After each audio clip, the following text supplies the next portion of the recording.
People ask me all the time, why do you ride so much? And I usually give a short answer: exercise, adventure, freedom. But that's not the only real reason. The reason is I started riding when I was burned out. There was a season when I was exhausted in ways sleep couldn't fix. Spiritually tired, mentally foggy, emotionally worn thin. I wasn't just tired, I was empty. I loved God, I loved the church, I loved people. But somewhere along the way, I lost myself.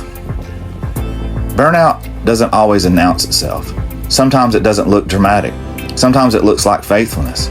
It looks like consistency. It looks like showing up and doing what's expected of you. Inside, though, something is eroding. You stop feeling joy. You stop feeling grief. You stop feeling much of anything. You keep moving, but you're disconnected from why you started in the first place. For me, it finally caught up on the side of the road. I had a meltdown in my car, pulled over on the shoulder of the road, my wife sitting beside me, watching me come apart in a way I couldn't hold together anymore. That moment stripped away all my excuses. Not long after that, I sought biblical counseling. Not because I was failing in my faith, but because I needed help telling the truth about where I was. Healing didn't happen all at once, but it started there. And not long after, it started on the bike. At first, riding was just something to do, a way to get outside, a way to move my body without explaining myself to anyone.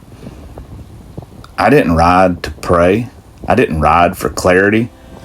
Honestly, I just rode. But mile by mile, something started happening.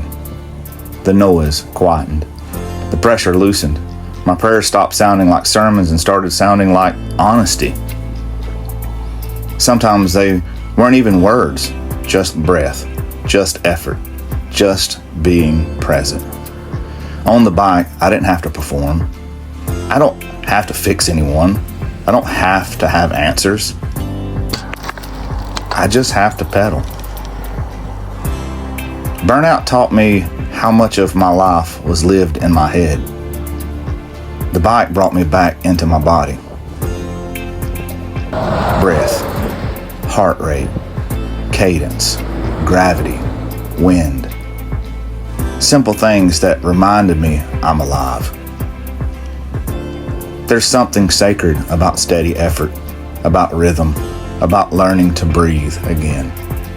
The bike has taught me how to slow down without quitting, how to be uncomfortable without panicking, how to listen to my body, my thoughts, and to God.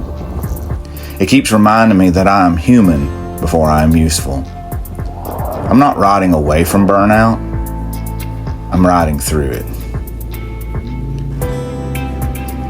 Some days that looks strong. Some days it looks slow. Some days it's barely turning the pedals and calling that enough. And all those still count. The bike hasn't fixed everything, but it's given me a place where I don't have to pretend I'm okay. A place where progress is measured in honesty, not speed. So when you ask me why I ride, this is why. I ride because the bike is bringing me back. Back to myself. Back to God. Back to a faith that breathes. And as long as I am able, I'll keep riding.